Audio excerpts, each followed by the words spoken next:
Stuart Brisgel and David Solomon. Every Monday, Wednesday, Friday, noon Eastern. You think about it, we rant about it. Listen to us live on Facebook.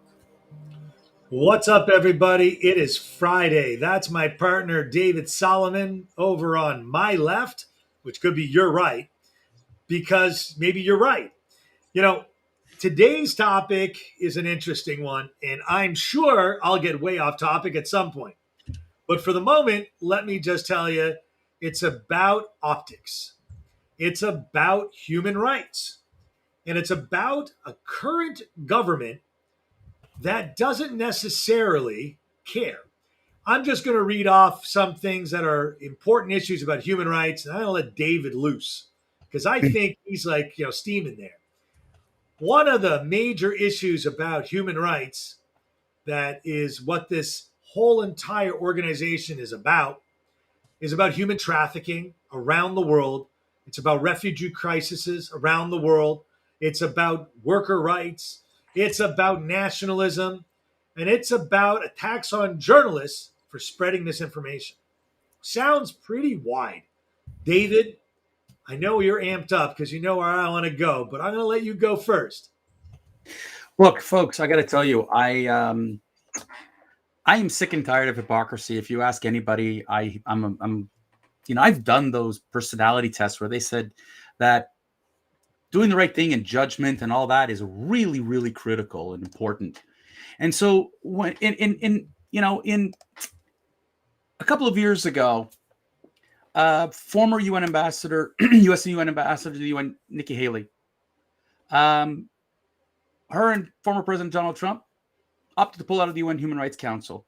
Now, let me tell you something about Miss Haley. She's a phenomenal, phenomenal individual. For those of you who may or may not remember, she spearheaded the whole movement to remove the Confederate flag from the grounds of the South Carolina legislature. Okay? She was the one who yelled at the UN for the first time about the hypocrisies that the UN continues to push forward. And she fought. And if you don't believe me, feel free to read her autobiography. It's a phenomenal autobiography, by the way. She talks about how much other governments, Republican and Democrat, let too much go and let the world take over what should be something as simple as human rights. Now, Human Rights Council, for those of you who don't know, is a body that's comprised of over 30 members from around the world. They're elected for a 3-year term. And the whole goal of the Human Rights Council is to help people in need. There are 47 member states. All right, 47 member states. 13 seats are the African states. 1 second. 13 seats are Asian Pacific. Latin America, Caribbean take 8 seats. Western Europe and other states get 7 seats. Eastern Europe gets 6 seats. Now, the big question is, and I think I need to pull up this map just so we get it right, is how many of those countries, see, they're all in blue. Here's the problem I have with this whole map, which you're about to show. Oh, yeah. That it's as if the UN Human Rights Council is bringing in such stellar human rights states like China, Russia, Cuba, Libya, Pakistan. These are Bangladesh. These are Afghanistan. How about out of the new Afghanistan? And I forgot about Venezuela. So for me, I'm looking at this going, this Human Rights Council is like taking a bunch of criminals and making them the judges. So what do you think? Wasn't that called the Cosa Nostra? Yeah. The crazy thing, what's going to happen here is that this body has no interest in human rights. They're interested in deflecting it. They're interested in only pushing the attention towards somewhere else. And that somewhere else has been traditionally the state of Israel. And Nikki Haley, who, by the way, is not Jewish, as someone stupidly said. She's actually an Indian immigrant from India with her family. She's a visible minority. Grew up saying she was sick and tired of injustice, and she was sick and tired of racism, and she was sick and tired of people not doing the right thing. And the Human Rights Council was proof positive of not doing the right thing. They voted against Israel on false legislation in order to deflect the blame that would be thrusted on China, on the Uyghurs, and other countries. Now, here's a congratulations, Mr. Biden. Mr. Biden wants to go back to the body, okay, because he thinks that this is so important. So Mr. Biden, we're going to go back to the body that Trump quit. That's the statement from Reuters. I got to love this statement, right? Trump quit it without really explaining why he quit it. But this cesspool, as Nikki Haley called it, Hippocratic body, has no interest. He came into this 47-member body. He wants to be there because he claims that this is his way of dealing with human rights. Stuart, since January 20th, since he's taken office, Mr. Biden has done jack shit for human rights. He continues to do nothing. And this is just showpiece. This is Right. not So when I started this conversation, I started it off with, immigration crises all over the world. I brought up the fact of human trafficking. And the reason why I started with just that one issue is the biggest issue about human rights in the United States that is completely being neglected by our Vice President Kamala Harris. And it's a matter of fact that we know that there's human trafficking going on at the southern border. We know for a fact that Kamala Harris doesn't go to the border, has never been to the border. We know for a fact that Joe Biden hasn't been in the border in 50 years in politics. So for a man who claims to care and be of the people, for the people, he isn't. And what drives me bananas is if you speak out against a Democratic leader, you've become the enemy, even if what you're saying is 100% true. And the media, I think, is frightened of that accusation. I think the media isn't the leader of the pack. They're afraid of what will happen if they really say the truth. Well, look, the problem, the thing is that the philosophy of the UN should have made sense. And I ranted about this in another rant. It should make sense. Everybody should be going out for the better good. But unfortunately, this is not about it at all. Nope. When you've got countries on this council who are only interested in covering their own ass, and Mr. Biden, who's supposed to be a world leader, is it cover their ass or is it fill their pocketbooks? That too. But I'm saying in this case, when you got countries on this body who are interested in deflecting the truth, because when you do your homework, you'll see that most of the countries on this 47-member council are human rights violators, and it doesn't matter. You have basically the inmates running an asylum here. And Mr. Biden and Ms. Harris, instead of standing up for what Mr. Trump and Ms. Haley did 3 years ago, which was to say, we will not be part of a corrupt body. We will not endorse this type of bullshit. Well, first of all, you're asking a scorpion. There's a famous story about a scorpion that rode across a frog's back and got stung. Biden has, in all of his 50 years of politics, has 0 votes on the right side of history, including the mission to get Osama bin Laden. He was on the opposite side of every single positive decision this country's made in 50 years. And I challenge any viewer, any listener, to give me more than one. And if you can give me more than one, I will sit here and wear a hat that says I'm wrong. This is a major, major problem. But the where thing when you manufacture the facts that are not facts, you end up with nonsense. But Kamala Stuart, Harris and Joe Biden president.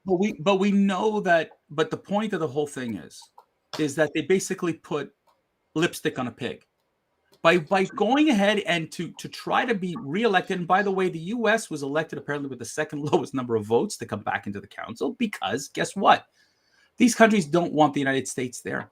Because the United States is not a friend to Venezuela, is not a friend to many of these African nations. What they are is they're looking to bring their cliques together.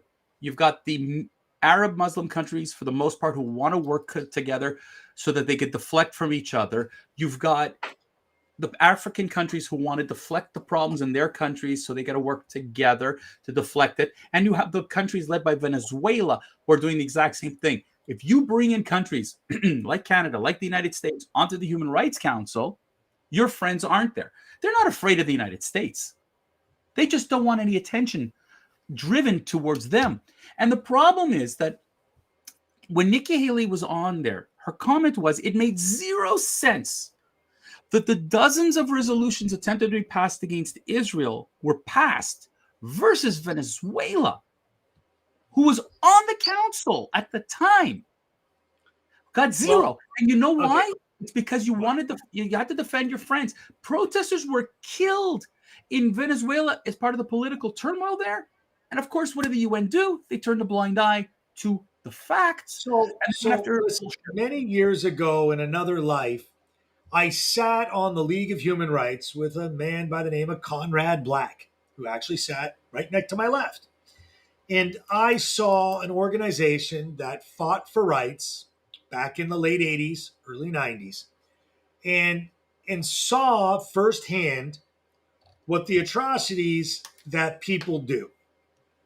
Organizations are never perfect. And you know what? There are problems in every single organization that's a not-for-profit in the planet. None of them are altruistic. However, the UN's Council for Human Rights is a disaster. And you want to know something else? Biden is a disaster and causing massive issues. You know what? He belongs on the Human Rights Commission. He's no better than the president of Venezuela, the president of Cuba, or the president of China or North Korea. He is just as guilty as they are. And to be honest with you, I hope the people listening to this broadcast, whether you're Republican or Democrat, this isn't a partisan, issue. This is a human rights issue. This is about the next man, the next woman.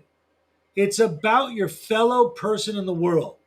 How in the world could you support a person or persons that support hatred, murder, segregation, rights of women, rights and abuse of children? That's what these people are. These African countries, they kidnap kids. They do things to women that are unspeakable, right? On sterilization and trafficking. They blame, the U.S. likes to blame itself for human trafficking, for slaves from hundreds of years. Very true.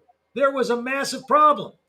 But the members of the UN Council of Human Rights, some of them are current slave traders, are currently in their countries and doing human trafficking and selling people. And Stuart, the problem I have is that Mr. Biden claims that, like other presidents, the other presidents had no intestinal fortitude to stand up to the UN. These presidents have sat there and said, we just got to be there because it looks right to the population. If we disrupt this norm, they'll lose votes. They care less about human rights. They care less about it because if, in fact, Mr. Biden, and I'm putting this on him, why? You haven't said one word towards China that you promised you would do about human rights. So why? It sounds like Obama, telling China, if I get reelected, I got you covered. Listen, it's also. Or how about the Squad? Let's talk about Somalia. Let's talk about the atrocities in Somalia. Yeah, but there's no chance you're going to talk about these things because. That's right. Why? Because it's not. Listen, Stuart. Let's be realistic. Right now, the buzz is China. It was, at least with Mr. Trump. But Mr. Biden has buried it under the rug, just like Iran, just like other countries, okay? The unfortunate thing is when Google gets shut down in China, nobody said boo. Mr. Biden didn't say a word, okay? Because of what about free speech? What about their attacks on Taiwan? What about the way they treated the Uyghurs? Nothing is being said. And going to join the Human Rights Council, I promise you, he'll do zero. Okay, you have zero. Risa, we appreciate the comment. Really, you're absolutely right. There are companies like Google that are powerful, and unfortunately, they don't. It's a really sucky situation. You're 100% right. But folks, I got to tell you, if you are in the United States, you need to tell your congressman or congresswoman that if you're going to join it's too late now. You're back on the Human Rights Council. For Christ's sake, do something effective, not just show up for meetings in Geneva because it's nice to be in Geneva. On that note, that sounds like an AOC carpet running.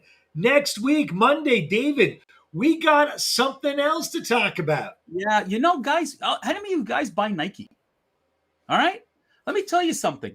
Before you go out and buy your next pair of Nike shoes or clothing or whatever, Monday we're going to tell you why this so-called woke organization is a pure example of absolute utter hypocrisy and racism. Wait till Monday.